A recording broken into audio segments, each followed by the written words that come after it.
Buenos días. María Lazarich González nació en Cádiz en 1957 y es doctora en Historia, en concreto en Prehistoria, por la Universidad de Cádiz. Con su tesis sobre cerámica prehistórica, llamada El campaniforme en Andalucía Occidental, obtuvo sobresaliente cum laude y fue premio extraordinario en 1998. Ha sido profesora asociada desde marzo del 88 hasta el 2004 en la asignatura de Prehistoria y posteriormente fue titular de esta asignatura en la Universidad de Cádiz. Es coordinadora del grado de Historia en la Universidad de Cádiz desde 2008 hasta la actualidad. María es además académica de número de la Academia Andaluza de la Historia desde el 2014 y es responsable de un grupo de investigación del Plan Andaluz de Investigación, Desarrollo e Innovación de la Junta de Andalucía. Este grupo de investigación estudia la prehistoria, arqueología, antropología y paisaje cultural desde 2004. Ha dirigido múltiples proyectos de investigación y realiza prospecciones sistemáticas de yacimientos prehistóricos, pinturas rupestres y monumentos megalíticos en la comarca de la Janda y alrededores, cuenca del río Barbate y Parque Natural de los Alcornocales. Es autora de varios libros y de numerosos artículos sobre esta materia, que han sido publicados en revistas y publicaciones nacionales e internacionales. Es responsable del proyecto Una acción para el empoderamiento de las alfareras en el Rif, en Marruecos, desarrollado por el Aula del Estrecho, Universidad de Cádiz y Diputación de Cádiz, y ha sido comisaria de las 10 exposiciones que se han realizado en el marco de dicho proyecto. Pues adelante, María, cuéntanoslo todo. A ver. Su ponencia es Prehistoria en la Janda, sector suroeste. Bueno, muchas gracias por esa magnífica presentación. ¿Se escucha bien o...? A ver, ¿ahora? Vale, estupendo. Bueno, yo quiero comenzar agradeciendo a todas aquellas personas que hacen que yo esté hoy aquí y, por supuesto, al Ayuntamiento de Barbate por la organización de esta jornada. Que esperemos que continúen y ya adelantado algo, porque posiblemente estemos a finales de octubre, principios de noviembre, aquí con un taller de alfarería de las mujeres del Rif. Por lo tanto, la colaboración va a ser muy continuada. Bueno, quiero agradecer al presidente de la asociación de Amigos de la Laguna, a José Manuel López Vázquez, por invitarme a dar esta charla y que espero que os guste. La hora me ha tocado primera, un sábado, por lo tanto, si alguno se duerme, yo no me voy a enfadar, no hay ningún problema. Bueno,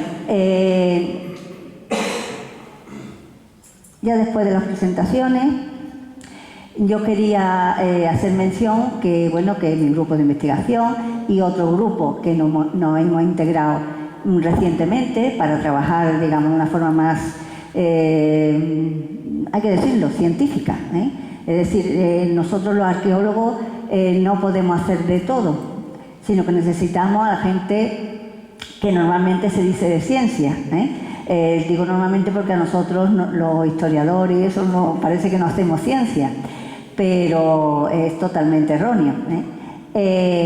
Por lo tanto, necesitamos geólogos, biólogos, ahora con lo de la Janda, ornitólogos. Siempre tenemos muchísima vinculación con otras disciplinas que nos aportan mucha información, porque si no, no podríamos hacer nada. Voy a comenzar, porque el tiempo apremia.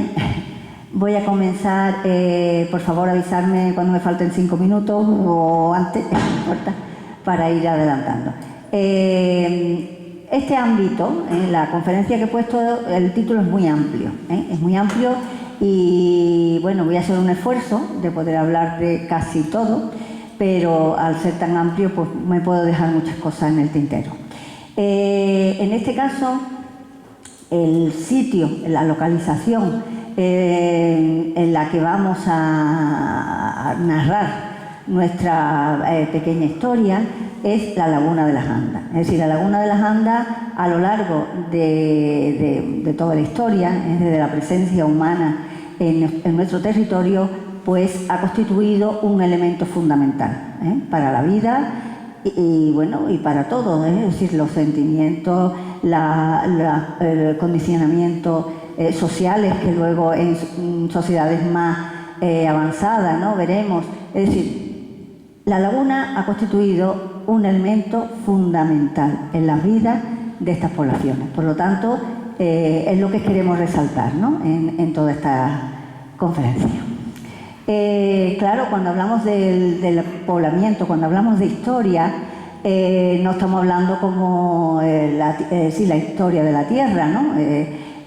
Hace muchos millones de años, miles de millones de años, ¿no?, que aparecieron las distintas especies, pero los que podemos llamar humanos, pues tenemos cronología, aunque en esto siempre hay mucha polémica, ¿no?, de cronologías altas, cronologías bajas, pero afortunadamente más o menos estamos conformes de que ya lo que llamamos homínidos y que podían ser antecesores nuestros, pues estamos hablando de 2 millones, 2 millones y medio en África, y luego en la península ibérica y en Europa en general sobre 1.500.000 como mucho, y normalmente pues 1.200.000, 1.000.000.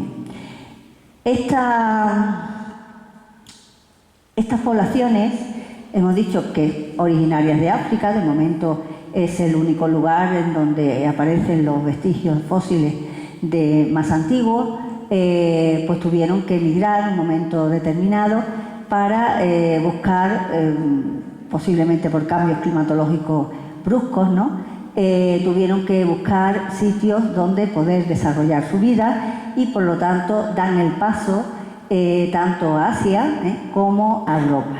La cuestión es que en estos primeros momentos los vestigios son muy escasos y que vamos a hablar de zonas como la provincia de Cádiz. En la provincia de Cádiz lo que es los vestigios pues no se conservan bien. Esos climas extremos que a veces tenemos de sequedad, ¿no?, y después de humedad, pues hace que no se conserven bien. Luego después también la alteración que ha habido a lo largo de en las terrazas, ¿no?, de los ríos. Es decir, no tenemos estratigrafías claras en las que podamos fechar con plena exactitud cuándo se produce este fenómeno. Pero lo que sí está claro es que hay yacimientos en otras zonas, por ejemplo en Orce, en la depresión de Guadix-Baza. Allí pues sí que se han localizado numerosos estratos con fauna que podía corresponder a periodos, como hemos dicho, de 1.200.000, junto con restos de industrias, lo cual quiere decir que la presencia humana estaba. No hay resto humano, pero sí presencia humana por su industria y su herramienta. Si nos vamos a Atapuerca, yacimiento que conoceréis todos, bueno, pues se ha tenido la suerte de encontrar vestigios que indican este aspecto. Y por lo tanto ya tenemos que, al menos el que llamamos Homo antecesor, es decir, un descendiente de los primeros Homo erectus que pasan a Europa, podemos situarlo sobre esa fecha. La industria que tenemos aquí, ya digo que es muy difícil de fecharla con esa antigüedad, y no será en fecha más temprana cuando hablaremos de estos yacimientos. Bueno, estos cambios climatológicos, que ahora que estamos tan preocupados, ¿no?, por el cambio climático, se han sucedido a lo largo de la historia de la Tierra, ¿no?, y por supuesto a lo largo de la historia del hombre.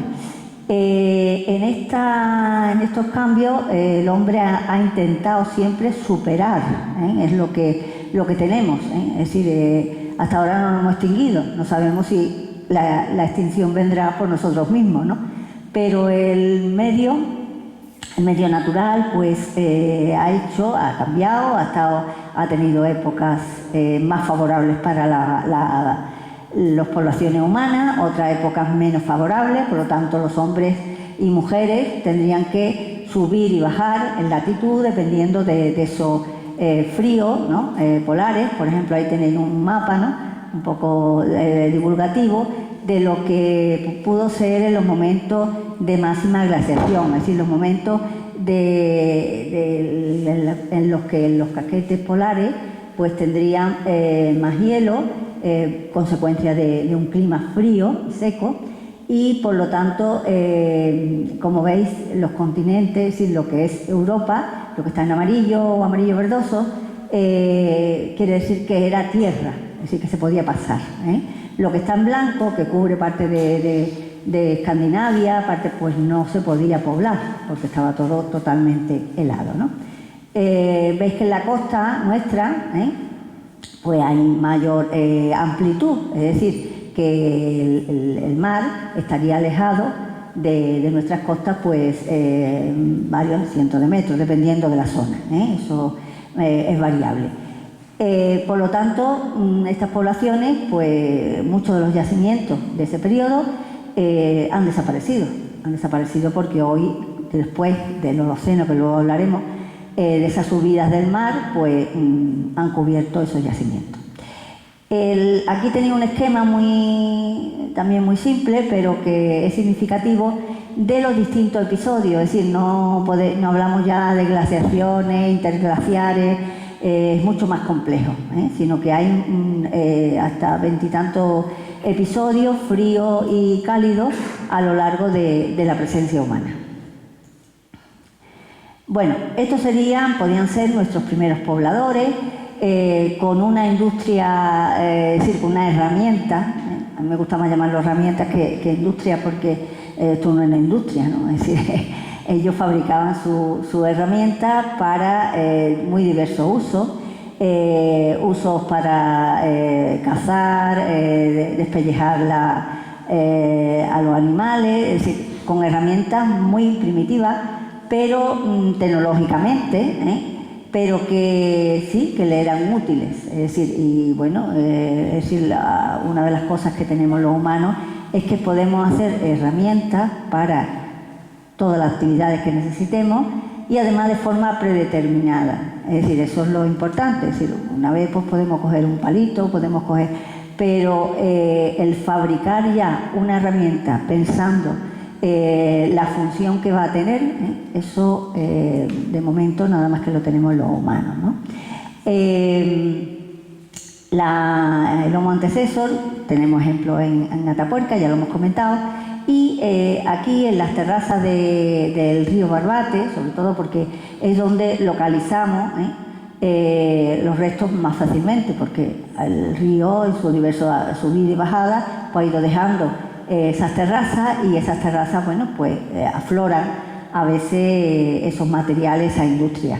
El problema está en fecharlo, porque esta industria dura durante muchos milenios y por lo tanto es muy difícil fecharlo, Nos tenemos que ayudar de la geología y que pueda, digamos, de alguna manera darnos una cronología a esta fecha.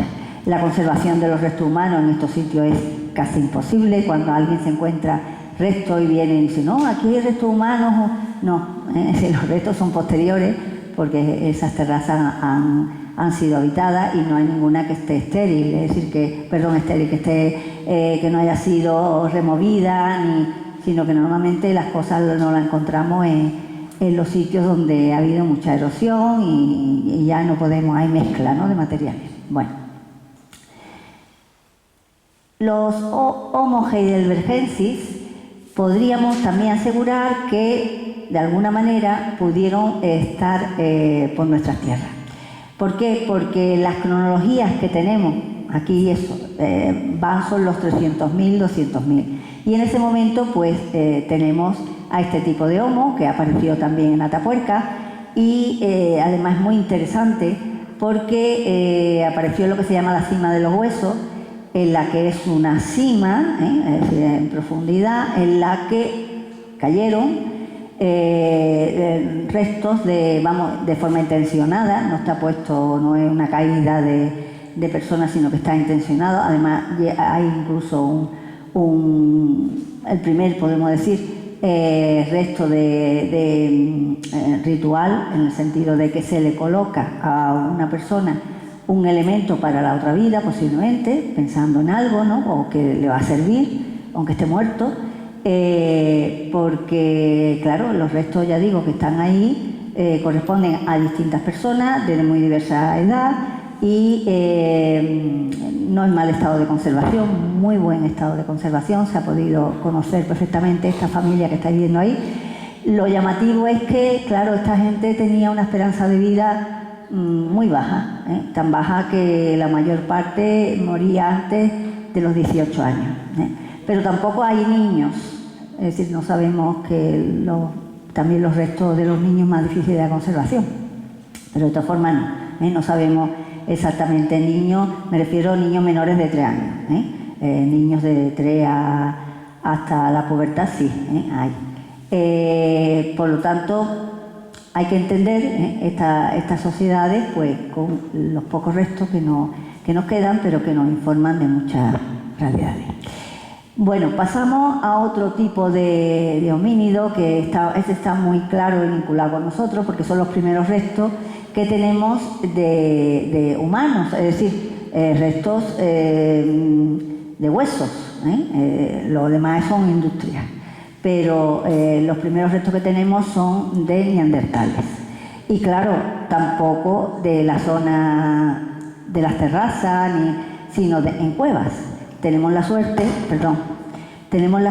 de tener las cuevas de Gibraltar, aunque no sean nuestras, pero es como si lo fuera, y en la prehistoria no hay elementos políticos, ¿no? Pues en esas cuevas, claro, como son calizas, es diferente la geología a la zona que tenemos aquí, ¿no? Que son areniscas fundamentalmente. Esas cuevas pues permitieron el poblamiento, es decir, el asentamiento de determinadas poblaciones durante mucho tiempo, y entre ellas tenemos neandertales. Y bueno, como siempre, apareció el primer neandertal, que se llamó por el Valle del Neander, en Alemania, apareció aquí, apareció en Gibraltar. Fue una época, bueno, estamos hablando de 1800 exactamente, no me acuerdo, 1800, no, que ni lo veo, eso de 48. Muy pronto, era muy pronto para que la investigación pudiera, digamos, decir algo de este tipo de restos, ¿no? Y se guardó en un cajón hasta que aparecieron los especímenes de Gibraltar, de Neandertal, en Alemania, y entonces fue cuando se recupera y se vuelve a reestudiar todos aquellos restos. Y también, bueno, en el principio del siglo XX también aparecieron restos de un niño, y ahí se han hecho reproducciones, que la tenéis en la fotografía, de cómo era el aspecto, ¿no?, de los neandertales. Los neandertales han sufrido, por parte de los investigadores y de la gente en general, ¿no?, se consideraban que eran gente muy ruda, con un aspecto simiesco, y no es así, Es decir, son los primeros pobladores aquí de Europa, es decir, ellos evolucionaron aquí en Europa, y por lo tanto las características físicas que tienen pues son muy diferentes de nuestros antecesores de Homo sapiens sapiens, que somos nosotros, africanos. Ellos, veis que el pelo es claro, y los ojos también claros, es decir, que está en relación con los lugares donde habitaron. Ya es una sociedad mucho más avanzada y que tiene elementos como la curiosidad de estos hogares, ¿no?, de estas planchas, que bueno, ahora están muy de moda, o también el aspecto de culto, ¿no? Hoy día se les reconoce a estos neandertales pues que hay enterramientos, hay culto. Muy llamativo, he puesto este ejemplo de este hombre con las plumas, porque en Gibraltar, en una de las cuevas, me parece que es la cueva de Gora, apareció muchas aves que le faltaban, que le habían arrancado determinadas plumas. Y claro, eso quiere decir hay una intencionalidad por parte de quien lo hace, y no una intencionalidad de consumo, sino que posiblemente fuera de adorno, ¿no? De adorno personal y de culto, porque bueno, todo el mundo no puede a lo mejor llevar esos determinados elementos puestos.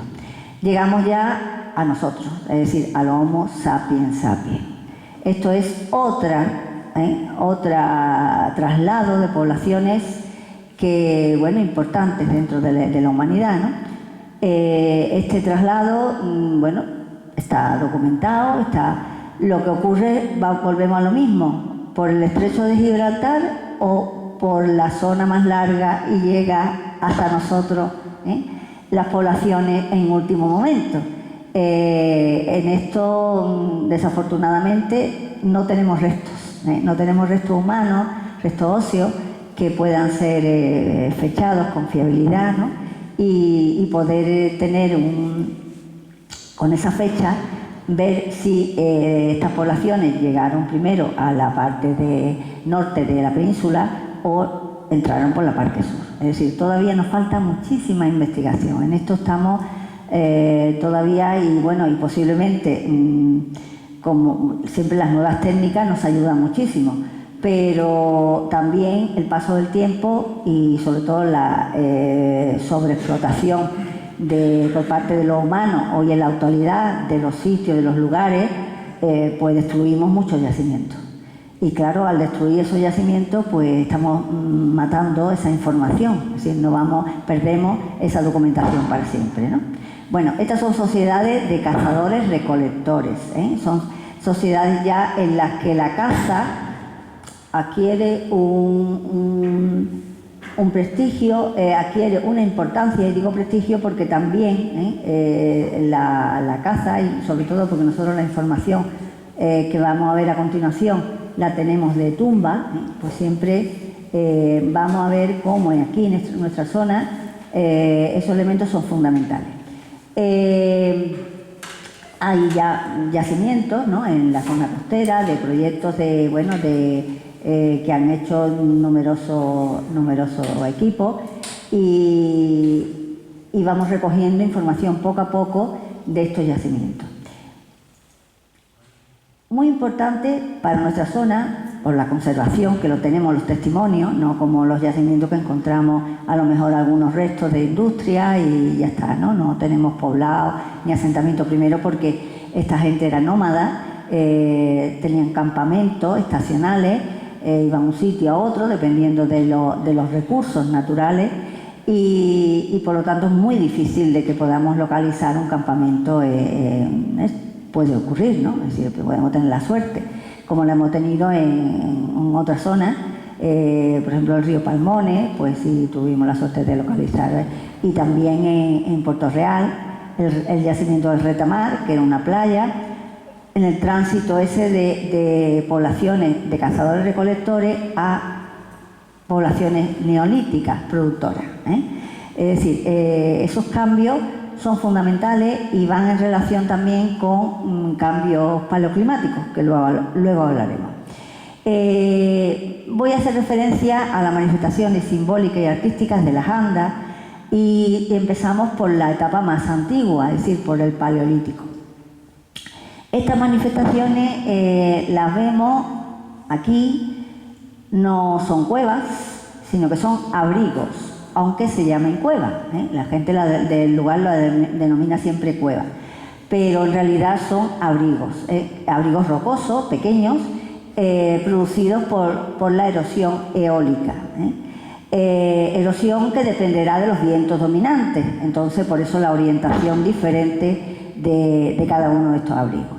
Estos abrigos, bueno, pues es un proceso geológico que les lleva en determinado momento a que el interior de esa cavidad que se ha ido formando a consecuencia de la erosión eólica se pare, se frene y se forme una capa oxidada que permite poder realizar pintura sin el problema de que se le caiga.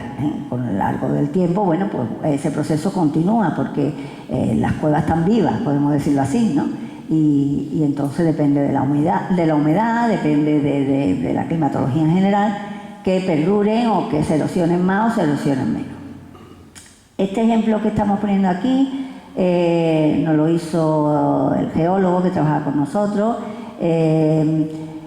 Paco Torres, Abril, perdón, que bueno, lo hizo intentando acercarse a lo que fuera el tajo de la figura, por la caída de los bloques y eso, pero bueno, podría valer para cualquier abrigo de los que vamos a ver ahora.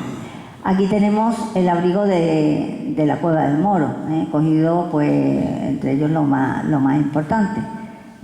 Ya estoy... no, espérate, es que no veo que se me han desaparecido.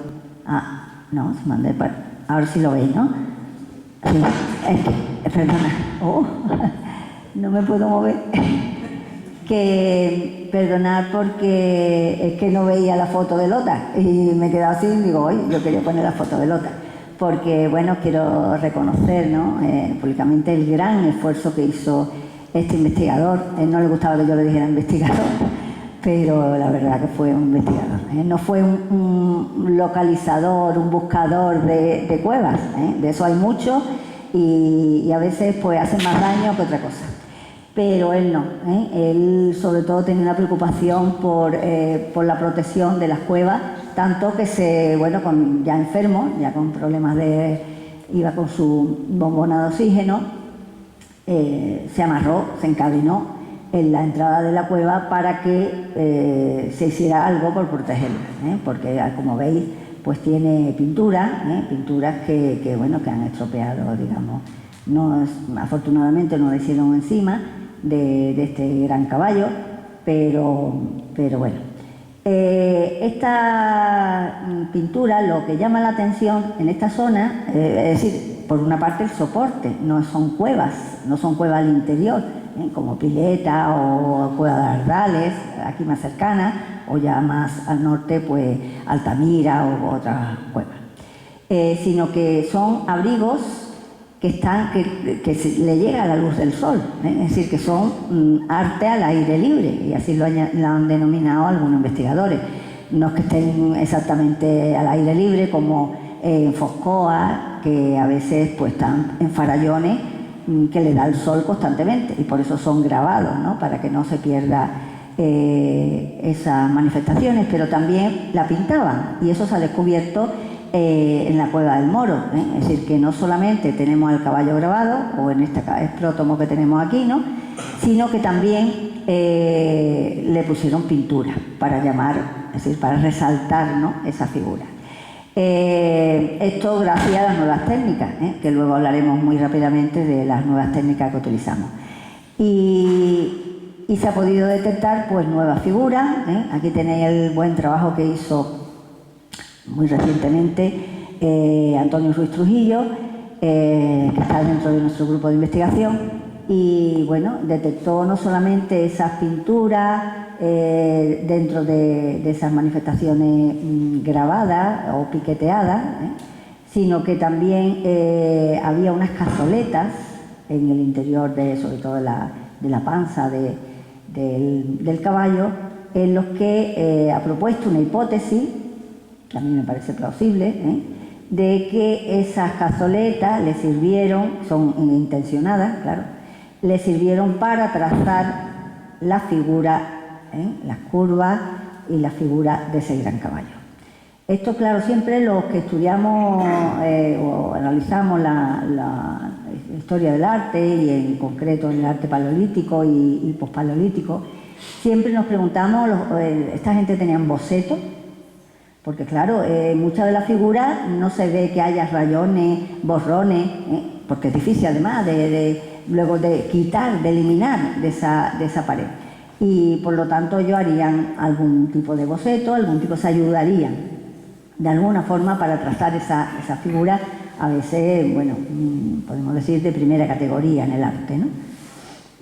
Aparte de esas, tenemos muchas más, sobre todo en la Sierra de la Plata. Hay distintas cuevas, no voy a nombrarlo todo porque es que si no, no puedo hablar de la mitad de las cosas.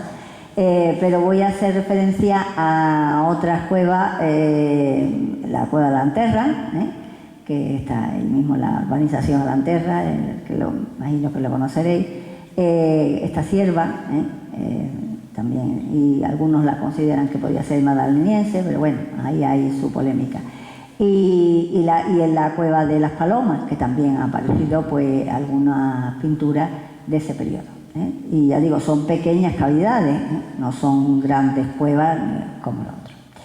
Bueno, volvemos a la laguna, y esa laguna que en principio durante la mayor parte del Paleolítico, de los yacimientos que hemos localizado, que se han localizado, mejor dicho, desde épocas remotas, por Braille, por Hernández Pacheco, esa industria, pues existía la laguna de las Andas existía, pero estaba, digamos, los ríos desembocaban en esa laguna y no vertían sus aguas al mar, es decir, era una laguna endorreica. Esto con el paso del tiempo va cambiando y entonces pues la transgresión flandriense, cuando se produce el periodo holocénico, más o menos 7000 BP, ¿no? La laguna se inundó de agua salada, sobre todo la parte más cercana a la desembocadura del Barbate hoy, y eso pues claro cambió la fauna de la zona y permitió a determinadas poblaciones pues vivir de esos recursos. Eso es muy importante en estos momentos porque no es que antes no se pescara, tenemos indicios en las cuevas desde los neandertales, de coger moluscos, de recoger cuando se quedaban varadas los peces, ¿no? Recoger esa fauna, pero ya podemos decir que cuando llega el Holoceno, estas subidas del nivel del mar, esa penetración hacia los ríos, pues se produce, bueno, lo que llamamos rías en la actualidad, ¿no? Y que sabemos la riqueza, no sé si quitarme esto, yo no tengo mala voz. O utilizo esto. Porque para la grabación, perdón. Sí, es que me molesta muchísimo esto. Sí, porque me escucho y...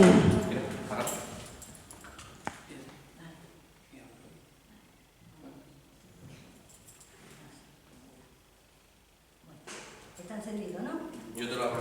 Un segundo. Porque al final no último que yo he puesto eso.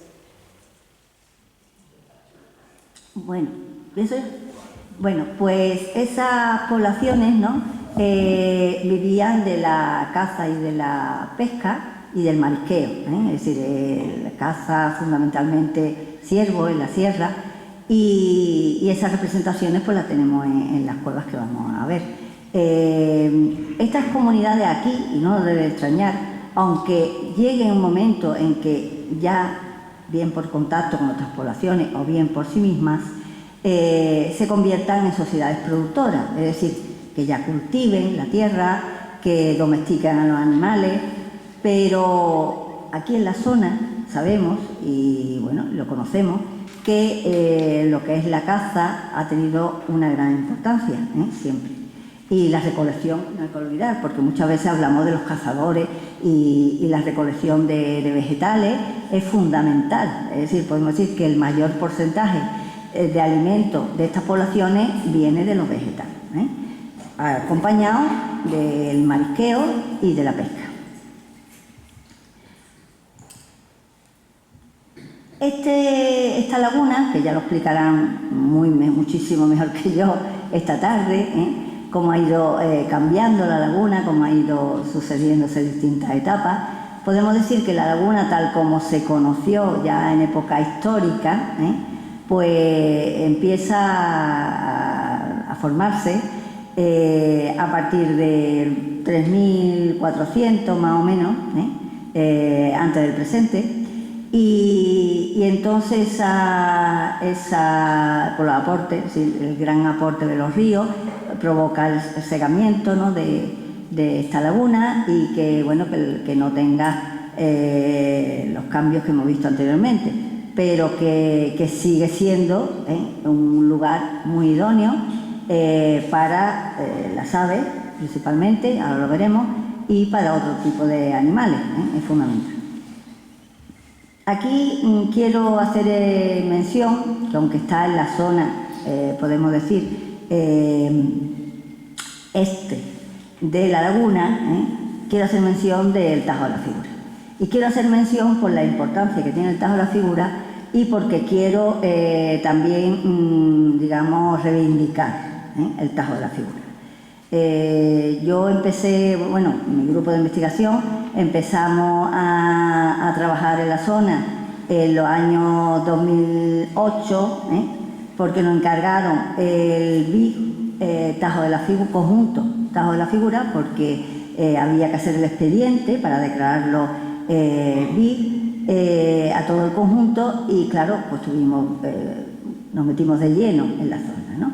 Y eso pues nos llevó a que, bueno, hasta hace este mismo año hemos estado realizando actividades que luego hablaré allí en el Tajo, pero que nos vinculó, y a mucha gente del grupo, pues sus investigaciones a partir de esa fecha pues están muy estrechamente ligadas al Tajo y a todo el arte rupestre en la provincia en general, ¿no? El primero que, digamos, me refiero a nivel científico, a nivel de la producción y la documentación científica que tenemos es William Willoughby Werner. Werner fue un ornitólogo, aparte de militar, porque fue militar, pero se jubiló, se tuvo que prejubilar, y se vino aquí y se convirtió en uno de los ornitólogos más importantes, ¿no?, de la época. Ha escrito libros maravillosos, los libros, bueno, están en la web, imagino que lo conoceréis perfectamente, y son maravillosos, ¿no?, dentro de más del periodo que él trabajó. Y recoge ya noticias sobre las aves. Claro, él era ornitólogo y le dicen que hay una cueva con aves y las recoge. Luego las publicaría más tarde, no la publicó en principio porque él conoce sobre 1907, cuando visita la cueva, pero no se atreve, se pone en contacto con Henry Braille, porque además Werner fue uno de los promotores de que la cueva de la Pileta lo conociera Braille y Obermayer, y por lo tanto él habla con Braille y le dice que hay una cueva en la que hay pájaros y que es muy interesante, y que hay unas pinturas que no sabe a qué periodo atribuirlas, y entonces Braille le dice, bueno, ¿y dónde están hechas esas pinturas? ¿En cuevas profundas? Dice, no, son pequeños abrigos que la geología es arenisca. Pero claro, Braille pensaba en otro tipo de areniscas. Tenemos la suerte de que las areniscas de aquí, lo que se llama areniscas del aljibe, son areniscas muy cementadas, muy duras, que permiten, bueno, la conservación de las pinturas, no es como en otras zonas.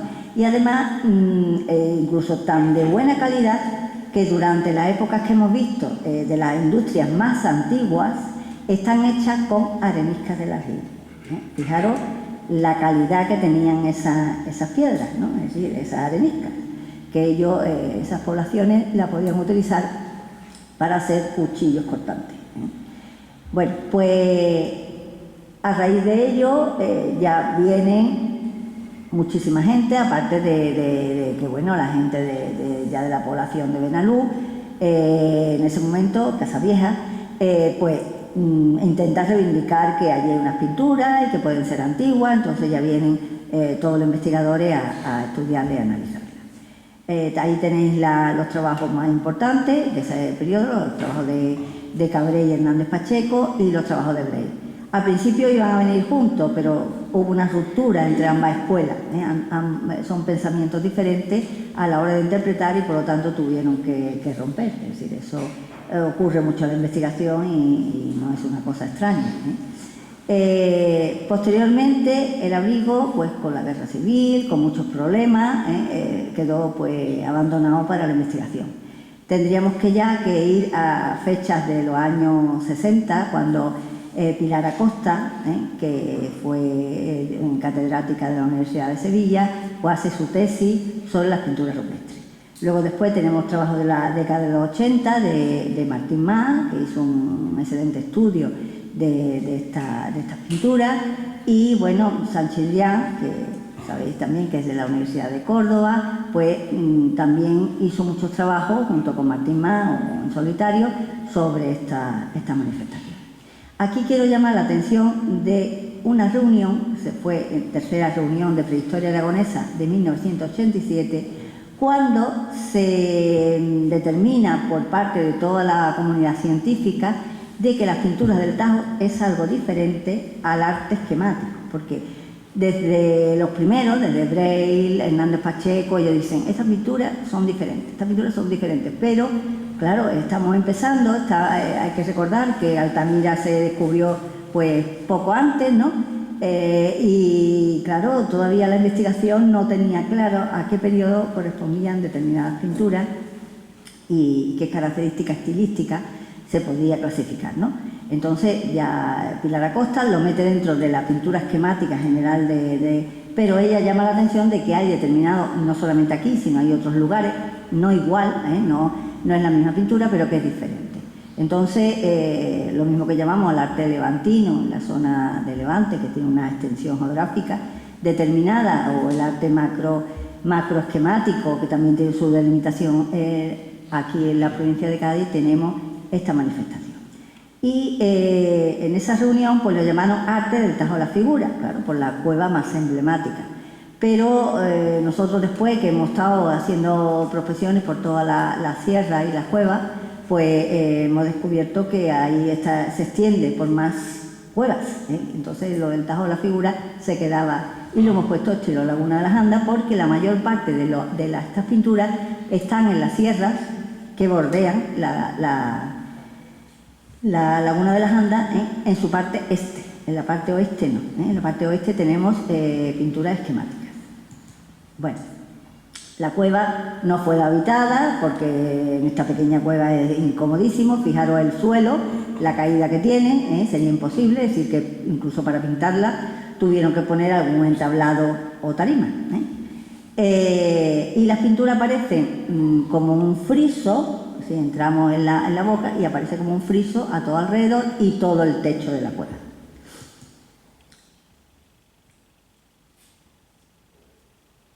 Esta es la impresión que nos da cuando, es decir, entramos, le he dado sin querer, entramos y casi no vemos nada, ¿no? Porque la luz nos ciega, como le llega la luz a todas estas cuevas, ya sean las paleolíticas como las pospaleolíticas, le llega la luz, a lo mejor no de forma directa, pero sí de alguna forma le llega indirectamente. Entonces, esta cueva, cuando ya empezamos y nuestras pupilas se acostumbran a esa luz ya más tenue, pues empezamos a descubrir, ¿no? A descubrir esa cantidad de figuras que es algo único. El abrigo no solamente no está solo, aquí tenemos el Tajo, pero hay otro abrigo no tan importante, el más importante es Cueva Alta, que está casi encima, Cueva del Arco, pero en todo ello pues hay algunas figuras y por eso se recogió todo este conjunto, el BI que se recogió, conjunto de abrigos del Tajo de la Figura. Bueno, cuando llegan los primeros investigadores, pues ¿qué quieren? Pues quieren plasmar de alguna forma todas esas pinturas que han visto, de forma que la gente pueda ver las pinturas, porque es que además no tenemos, es decir, hasta que no vemos el conjunto, vamos viendo parcialmente, pero lo que son los paneles no lo identificamos hasta que lo vemos ya sobre un papel, ¿no? Y sabéis que, bueno, me imagino que lo habéis visto alguna vez, que la forma de hacer los calcos manuales, pues poner un papel que sea transparente, y ir calcando la figura. Imaginaros la dificultad que tuvieron tanto Juan Cabré, Hernández Pacheco y Braille en dibujar esas pinturas. Casi imposible con la luz, no tenían medios técnicos, la fotografía nada, hacían una fotografía, pero en la fotografía no salía nada de las pinturas, no tenía, es decir, no había calidad técnica en esos momentos. Y por lo tanto, esto tiene muchísimo mérito. Quiero resaltar el mérito de estos investigadores en hacer estos cálculos. Ya podéis notar, os quiero ir adelantando, que las pinturas no están hechas por una misma persona, porque no es el mismo estilo. Es decir, que hay representaciones que dice, pues este y este puede estar hecho por la misma persona, pero ya esta no. Entonces ahora estamos, dentro del grupo de investigación, hay dos que están haciendo, dos alumnos ya terminados, ya han hecho su máster incluso, y están trabajando sobre la autoría del arte prehistórico, en este caso en la cueva del Tajo de la Figura, para ver cuántas manos fueron los que realizaron esta pintura. De aquí se podría hablar mucho, pero yo no voy a hablar. Si estáis interesados, la semana que viene tenemos una jornada en Benalú y ahí van a hablar estas personas, Alba, sobre todo Alba Salceda Pino, va a hablar sobre estas manifestaciones y qué es cómo está haciendo su estudio, porque todo el estudio no está terminado. Bueno, ese calco que hemos visto es de Cabré, y ahora tenemos aquí el calco de Braille, que nosotros hemos cuadriculado, hemos cogido podemos haber cogido el de Cabré, y lo hemos cuadriculado para identificar el lugar exacto de la figura, la hemos numerado para una base de datos. Las que están en rojo son las que hemos estudiado de pájaros, que hemos empezado por los pájaros, también hemos hecho ahora un estudio reciente sobre los ciervos representados, porque estos tantas, son 900 y pico de figuras, y por lo tanto es un trabajo bastante... Estas representaciones de estos calcos de Cabré difieren unos de otros, como es lógico, difieren porque primero la dificultad que os he dicho, y luego la subjetividad, porque cuando nosotros vemos un pájaro que nos parece que es y lo conocemos, pues le ponemos cosas que no lo tienen, sin querer ya vamos, porque le decimos, bueno, para que se vea más claro, ¿no? Y eso no es científico, eso no. Y claro, en aquellos momentos pues estuvo muy bien, porque no podían hacer otra cosa, pero hoy la realidad es muy, muy diferente. Entonces, aquí tenéis lo que hicieron ellos, capturar imágenes, ven esa captura de imagen, la piensan, y luego la dibujan.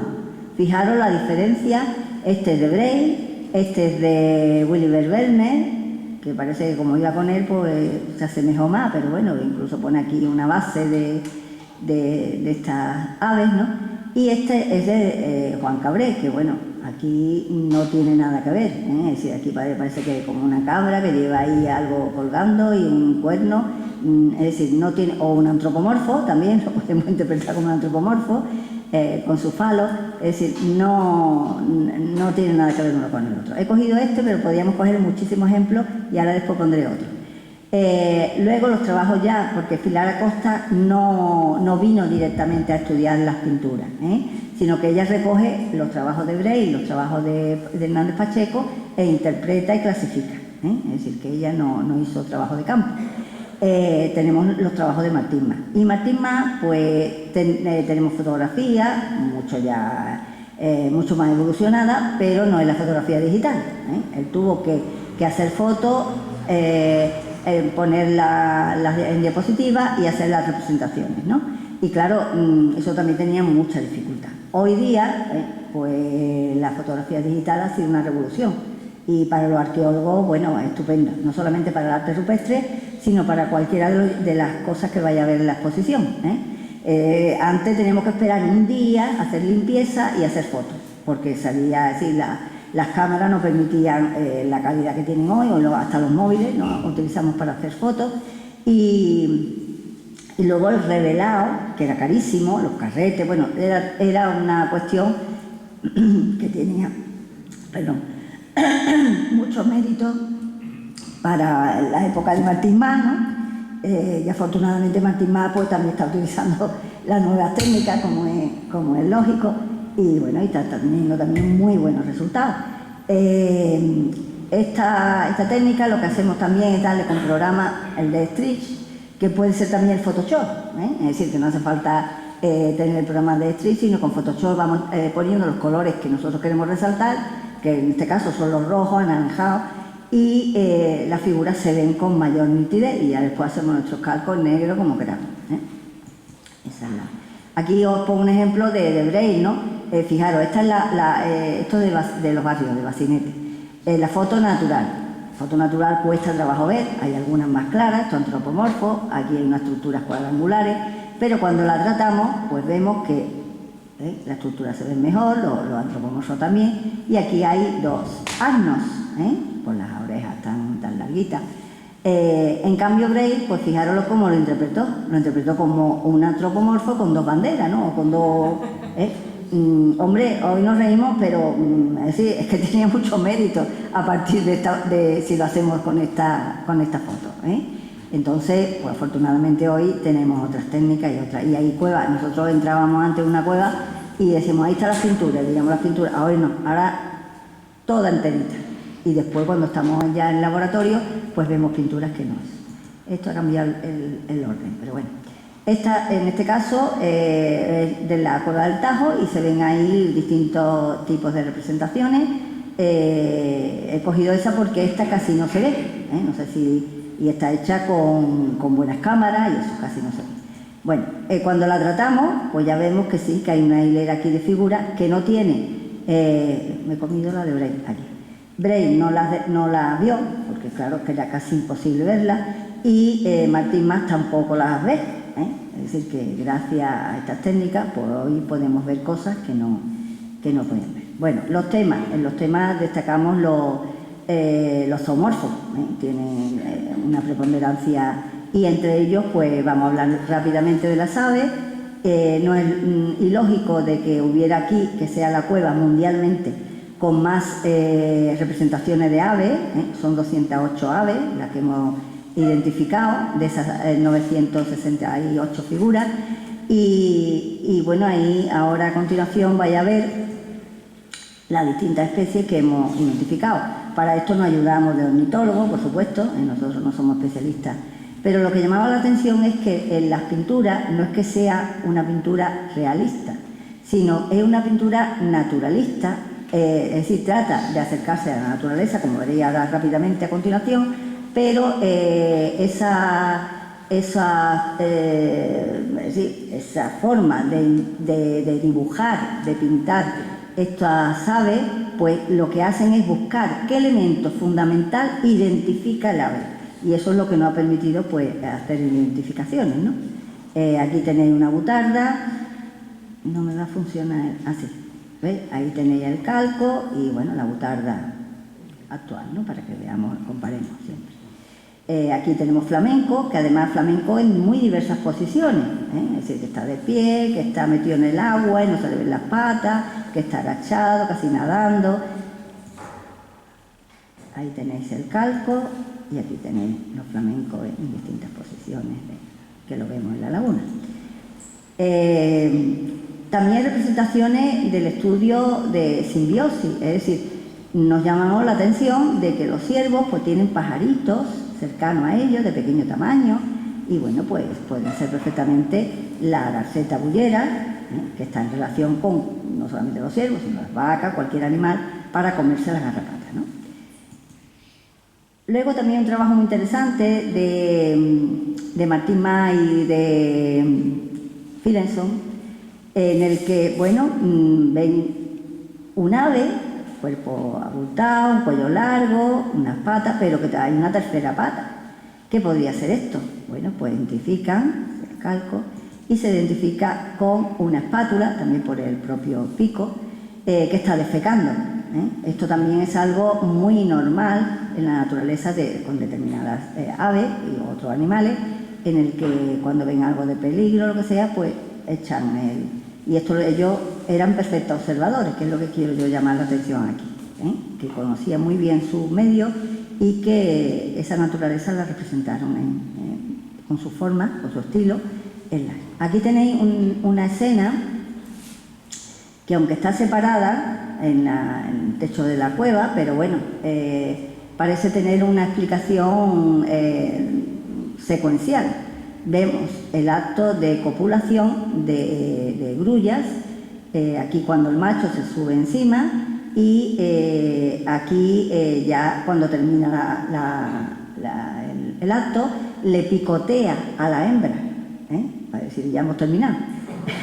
Y es muy curioso porque no sé si... Para que está muy chico. A ver si lo puedo abrir. Se sube encima.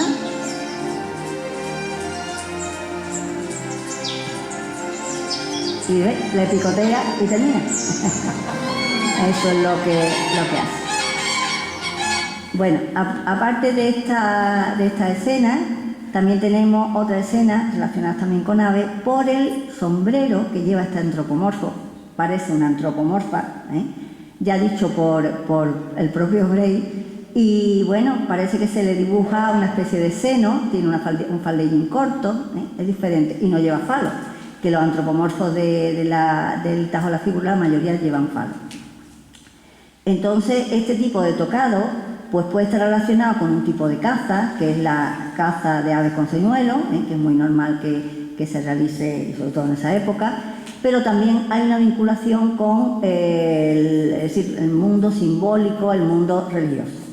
El chamanismo, ¿no? Si los chamanes, pues si buscáis en internet y buscáis chamanes, pues la mayoría de los chamanes llevan plumas de ave, por la simbología que tienen las aves. Las aves constituyen para todas las poblaciones a nivel histórico, fue un elemento fundamental. Fundamental porque siempre el hombre quiso ser un ave.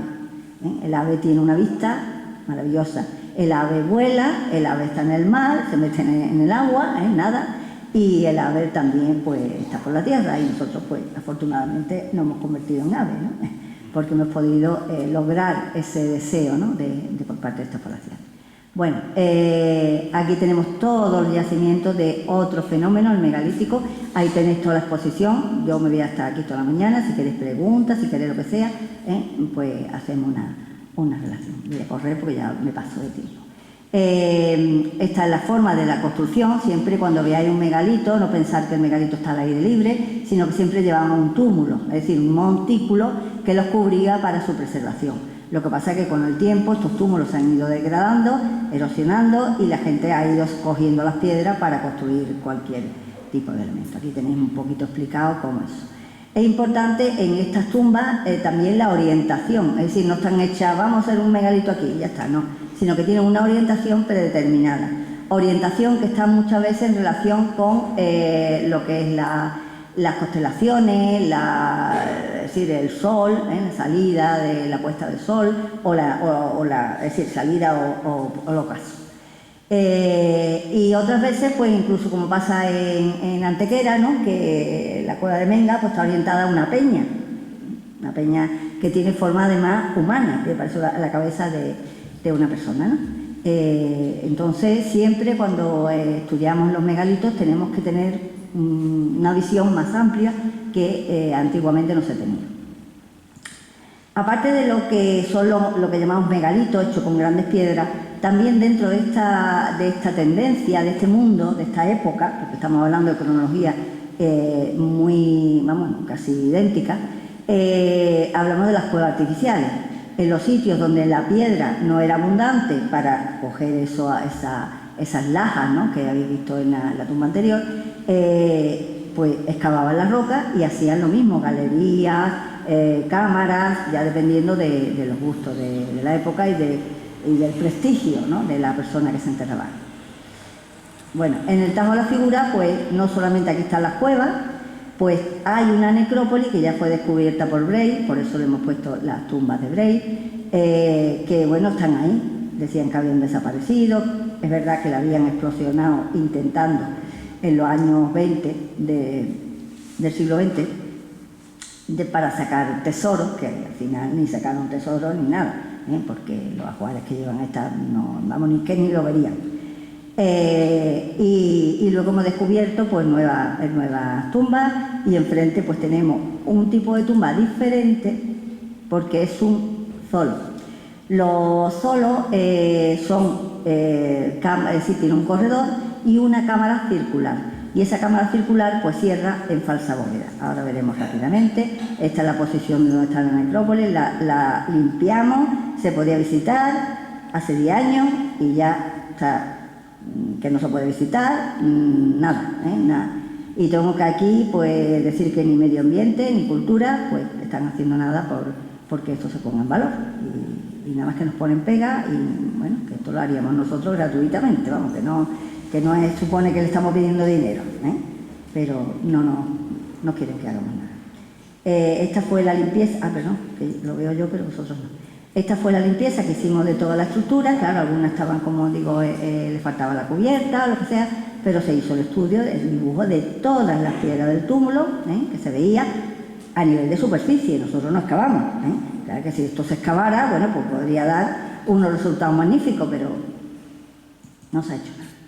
Esta es la tumba de Peñarroyo, la última, que está al lado opuesto del Tajo de la Figura, y que hemos excavado porque esta estaba debajo del agua, y al estar debajo del agua pues bueno, pues había que una actuación de urgencia y la excavamos.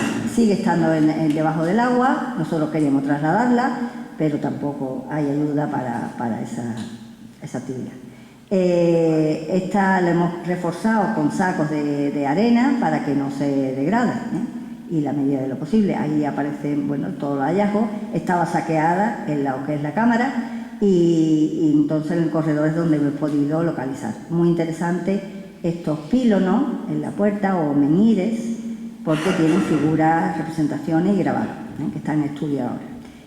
Bueno, esto lo veis aquí más adelante, las creencias del Tajo de la Figura. Quiero hacer mención de la Cueva del Sol porque tenemos aquí a la investigadora Mercedes Versassi, que ha estudiado esta cueva y otras cuevas de la provincia, y bueno, aquí ha tenido unos resultados excelentes porque esto está relacionado con el equinoccio de invierno, y entonces el sol, el rayo del sol llega, está explicado ahí muy bien, que no tengo tiempo ni para, y además ella os lo explicará mejor que yo. Bueno, en los rituales pues sabemos que esta gente se enterraba en inhumaciones primarias, es decir, el individuo muere y lo entierra, o bien secundarias, es decir, como osario, como lo que nosotros llamamos osario, es decir, está fuera el cadáver, y cuando ya pierde la carne, o dentro de una tumba, no tiene por qué estar fuera, se le vuelve a enterrar en otra tumba, ¿no? Entonces eso es lo más común que ocurre. Pero también hay cremaciones, lo cremaban, no incineraban, sino cremaban, es decir, lo ponían al fuego, y cuando ellos consideraban, pues lo cogían los restos y lo metían dentro de las tumbas que hemos hablado de megalito. Y luego otra cosa muy interesante que hemos encontrado es que algunos de los huesos tienen las huellas de los cuchillos de Siles para eliminar la carne, es decir, que los descarnaban. Esto es una intención, bueno, y luego pintaban los huesos con ocre, es decir, que siempre hay una intención ritual muy importante. No solamente los enterramientos nos dan conocimiento de la muerte, y de los rituales, sino también de la vida. Por ejemplo, este diente, pues sabemos que tiene usura dental porque se fue utilizado para tejidos, es decir, para cortar cuerdas, y entonces se le quedan esas marcas. Las líneas de hipoplasia que se producen, como veis, en los dientes también, y es debido a carencias nutricionales en la época desde el destete, desde que ya la madre no amamanta a los niños, hasta que el niño ya pues tiene una dentadura para comer alimento normal, ¿no? Y luego, bueno, crecimientos anormales de los huesos, que es debido al ejercicio, es decir, nos informan de muchísimas cosas, y por eso es muy importante de que se conserven los restos bien. Productos exóticos, esto también es muy interesante porque nos están diciendo de que esta gente tenía contacto con lugares muy alejados, Toledo, Barcelona, bueno, oro no hay, tiene que ser de Huelva, ámbar, no sabemos exactamente, pero según la analítica última del estudio, Sicilia. Es decir, que había un contacto estrecho entre las distintas poblaciones, entre las distintas culturas, y que permitieron pues un desarrollo, ¿no?, de esta cultura. Claro, los vestigios que nos quedan es poco, pero aquí esta tumba que también nos dio mucha información. Fijaros las manchas, no se conserva la madera, pero sí la mancha de los astiles de las lanzas. Y esto es un carcaj, ¿eh? Esto también, pasa que está muy pequeña la pantalla y además le está dando la luz y no sé si lo veis bien. Bueno, tenemos, Sierra de Meñires, en la Sierra de Facina, tenemos tumbas megalíticas también en la zona de Facina, que están ahí los carteles, Aciscar, una necrópolis muy importante, que además tiene una cueva con pinturas que se visualizan todas las tumbas. Es decir, esto es algo que se repite también en muchas de estas necrópolis. También en la del Retín, que la tenemos más cerquita, pues allí también aparecen determinadas megalitos, y está en relación también con otras cuevas que tienen pinturas. La cueva de la Sierra de la Plata, tenemos la necrópolis de la Cancha Horrera, y sobre todo lo que destaca en este aspecto es la cantidad de megalitos, con una cueva, la Cueva del Sol, que está arriba y que nos señala ese equinoccio y permite, perdón, no sé lo que he dicho, y ya nos está hablando del paso, ¿no?, el paso, vegetación, posiblemente esté hablándonos de qué es lo que tienen que hacer estas culturas para ponerse ya, que viene el invierno y que tienen que trabajar la tierra, tienen que preparar para que la nueva cosecha, ¿no?, ya se produzca. Y bueno, y aparte también el mundo animal, es decir, está vinculado con todos los modos de vida de ellos. Los Algarves, la necrópolis de Algarve es muy importante. Se han localizado 68 tumbas que están excavadas y con estudios, marfiles, oro, es decir, elementos de prestigio. Bueno, y con esto espero no haberos cansado, porque es mucha la información y muchas veces nos resulta difícil de hablar de todo, ¿no? Lo que sí quiero también anunciar que a finales del mes de octubre, los días 25, 26 y 27, se va a celebrar en Cádiz y Benalú Casavieja. Hemos cogido ese marco, Cádiz por la universidad, ¿no?, donde está, y Benalú Casavieja porque, bueno, es un centro, ahí está el centro del Cádiz prehistórico, que también nosotros la documentación la aportamos el grupo de investigación nuestro. Y entonces, pues bueno, se va a celebrar allí y van a venir especialistas bueno, no voy a decir del mundo porque sería exagerado, pero sí de Portugal y del ámbito andaluz, pues por supuesto, y van a hablar de muy diversos temas. Si tenéis interés, pues metéis en la página web, que pongáis 13 encuentros. Con 13 encuentros, con números romanos, ya entráis en la web y ahí está el programa y ahí tenéis toda la información. Y muchísimas gracias por esta invitación, y espero pues no haber aburrido, por lo menos.